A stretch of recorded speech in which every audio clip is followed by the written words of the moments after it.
أعوذ بالله من الشيطان الرجيم بسم الله الرحمن الرحيم إنا أرسلناك بالحق بشيرا ونذيرا وقال رسول الله صلى الله عليه وسلم من سب نبيا فاقتلوه আজকে বাংলাদেশ ইসলামী ছাত্র ফোরামের উদ্যোগে মানববন্ধন যে ভারত আমাদের নবীকে নিয়ে কটূক্তি করেছে রামগিরি মহারাজ এবং নীতাশ নারায়ণ। আজকে যে দেশে আমার নবীকে নিয়ে কটূক্তি করা হয়, যারাই কটূক্তি করেছে তাদেরকে নিরাপত্তা দেওয়া হচ্ছে। যে ভারত সরকার শুধু একবার নয়, আমাদের নবীকে নিয়ে বারবার রাষ্ট্রীয়ভাবে কটূক্তি করা হয়েছে। মসজিদগুলোকে, মসজিদের মিনারগুলোতে গেরুয়া পতাকা টানিয়ে দেওয়া হয়েছে।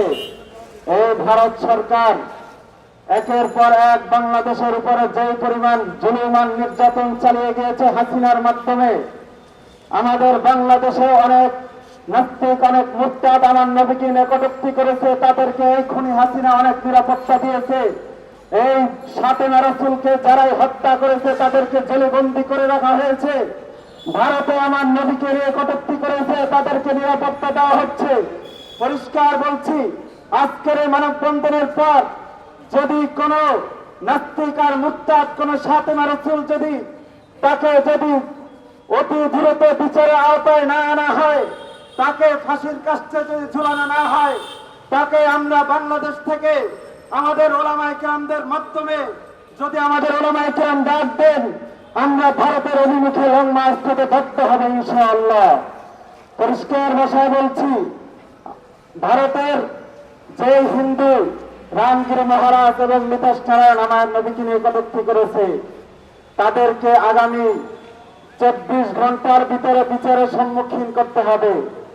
আর যদি নাই করা হয়, আর যদি তাদেরকে বিচারের আওতায় না আনা হয়, পরিষ্কার বলছি, ভারতের দূতাবাস বাংলাদেশে থাকতে পারবে ইনশাআল্লাহ। সেই ভারতের দূতাবাস আমাদের এক একটা ইট খেয়ে বঙ্গোপসাগরে ভাসিয়ে দেবে ইনশাআল্লাহ। নাসরুদ্দিন আল্লাহ ফাতহুন করিম।